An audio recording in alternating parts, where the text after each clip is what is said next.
اگر صرف عمران خان اور پی ٹی آئی کو دبانے کے لیے اگر سارے ادارے استعمال ہوں گے تو لوگوں کا ٹرسٹ ختم ہو جائے گا۔ آج بھی یہ کہا جاتا ہے کہ چیف آف آرمی اسٹاف جناب کرپشن کے خلاف بڑا کام کر رہے ہیں، میں نے پہلے بھی کہا تھا، بہت اچھی بات ہے، لیکن اچھا ہوگا کہ کرپشن کو ختم کرنے کا آغاز اپنے اداروں سے کریں، آپ جرنیلوں سے کریں، آپ ان اپنے یونیفارم پرسن سے کریں جن کے اوپر بڑے سیریس چارجز آف کرپشن بھی ہیں اور رہتے ہیں اکثر۔ تو اس لیے اگر وہاں سے شروع کریں گے تو لوگ آپ کے اوپر اعتماد کریں گے۔ اور دوسری بات یہ ہے کہ ادارے آج جو کہ نیب ہے یا باقی ادارے ہیں واقعی کرپشن کے خلاف کچھ کرنا چاہتے ہیں تو یہ اوپن اینڈ شٹ کیسز ہیں، پھر ڈاکٹر رضوان کی طرح ان گواہوں کو مارنا نہ شروع کر دیں، پھر آپ مقصود چپراسیوں کو مارنا نہ شروع کر دیں، پھر اس کے اوپر واقعی تحقیق کریں اور جو کرپشن میں ملوث ہے اس کے خلاف پروسیڈ کریں۔ کہ نواز شریف اور جہانگیر ترین، جو کہ جہانگیر ترین کو نواز شریف والے پہلے اے ٹی ایم مشینیں کہا کرتے تھے عمران خان کی، اب وہ ان کے ساتھ اس طرح شیر و شکر ہیں کہ جیسے وہ بس علیم خان اور جہانگیر ترین سے زیادہ فرشتہ آدمی کوئی نہیں رہا، کیونکہ وہ بھی پی ایم ایل این کی طرح ووٹ کو عزت دو تو انہوں نے کبھی کی نہیں، ووٹ کو عزت دو کا نعرہ اٹھایا ہوا ہے، اور استحکام پارٹی کنگز پارٹی کے طور پر اب ان کے درمیان بھی اب مقابلہ شروع ہو گیا۔ آپ نے دیکھا استحکام پاکستان پارٹی والے بھی گفتگو کرنا شروع ہو گئے، ان کو بھی زبانیں مل گئی ہیں، اس لیے کہ انہوں نے کنگز پارٹی بنوا تو لی استحکام پارٹی، لیکن اب ووٹر کہاں سے لائیں؟ اب مقابلہ ان کے درمیان ہے آپس میں، کیا استحکام پاکستان پارٹی کنگز پارٹی تصور ہوگی یا مسلم لیگ نون کنگز پارٹی تصور ہوگی؟ اب دونوں ایک دوسرے سے آگے بڑھنے کے لیے وہ ایک دوسرے کے ساتھ مقابلہ آرائی پہ اترے ہوئے ہیں کہ کون پہلے بوٹ پالش کرتا ہے۔ اب ہم آگے آتے ہیں دوسرے آسپیکٹ کی طرف، اس کا فائدہ کس کو ہوگا؟ دیکھیں عمران خان کو تو نہ فائدہ ہے نہ نقصان ہے۔ عمران خان نے تو دیکھیں نیب لا کے تحت مستقل کہا گیا کہ جی یہ جو امینڈمنٹس آئی ہے اس کا فائدہ عمران خان کو ہوگا۔ عمران خان نے کہا مجھے فائدے نقصان سے نہیں، میں کرپشن کے خلاف ہوں، جس نے کرپشن کی ہے اس کو سزا ملنی چاہیے، جس نے جرم کیا ہے۔ انہوں نے کیا کیا؟ آپ کو دیکھا 3 کام انہوں نے کیا، آتے ساتھ ای سی ایل سے اپنے نام نکالے جس کو سپریم کورٹ نے سو موٹو نوٹس لیا، نیب لا کو انہوں نے ترمیم کی کس کے ذریعے؟ لا منسٹر کے ذریعے، جو لا منسٹر وہ ہیں جو شریف فیملی کے وکیل تھے،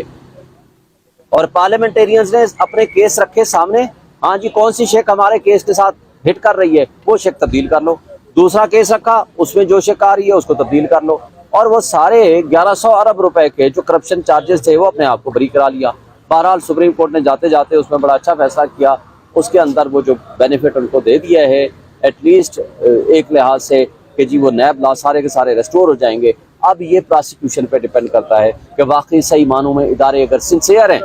اگر ادارے، اب مجھے کل ایک دوست بتا رہے تھے کہ جتنی کرپشن مولانا فضل الرحمان اور اس کی پارٹی کے لوگوں نے کی ہے، ان کے منسٹرز نے کی ہے، ہر ہاؤسنگ منسٹری ہمیشہ ان کے پاس رہی ہے، جتنی کرپشن انہوں نے کی ہے بھائی اس پہ تحقیقات کریں نا، اس سے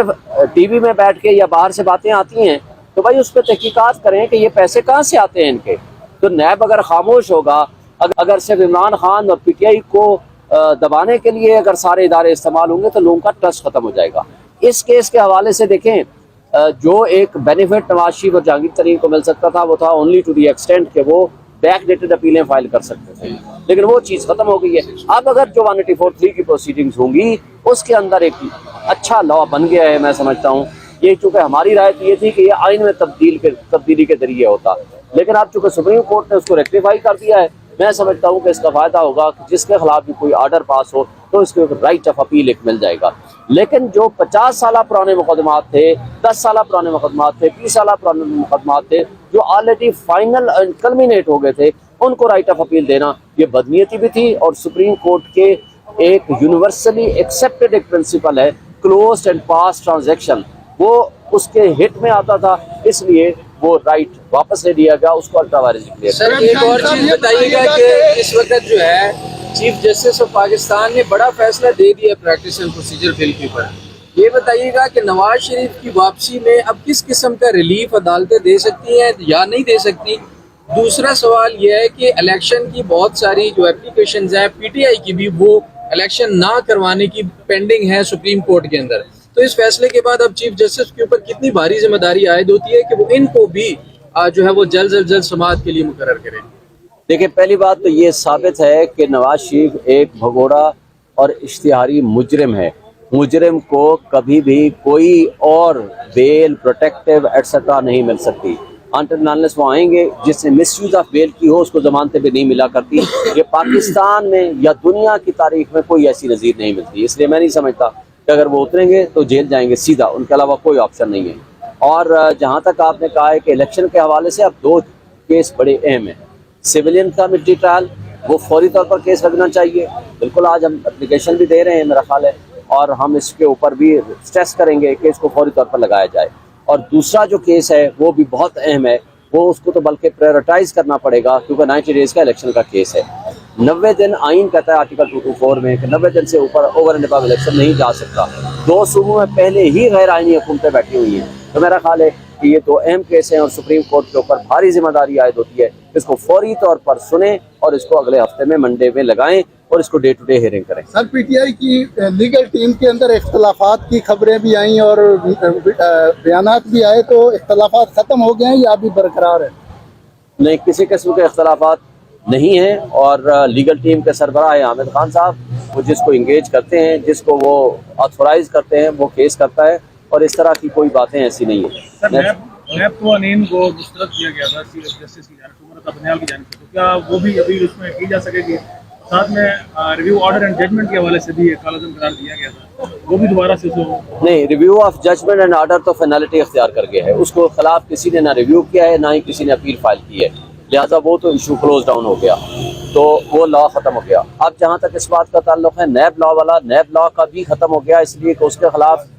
بھی اب کے بعد صرف ریویو ہو سکتا ہے, لیکن گورنمنٹ ریویو کر سکتی ہے یا اپیل فائل کر سکتی ہے. لیکن گورنمنٹ میرا نہیں خیال کہ وہ کرے گی, کیونکہ گورنمنٹ تو اس میں ایز سچ صرف وہ پارٹی ہے, اور جو کرے گا اس کا مطلب ہے کہ یہ سوچ سمجھ کے کرے گا کہ وہ کرپشن کو فروغ دینا چاہتے ہیں. ہفتے میں منڈے میں لگائیں اور اس کو ڈے ٹو ڈے ہیئرنگ کریں. سر پی ٹی آئی کی لیگل ٹیم کے اندر اختلافات کی خبریں بھی آئیں اور بیانات بھی آئے, تو اختلافات ختم ہو گئے ہیں یا ابھی برقرار ہے؟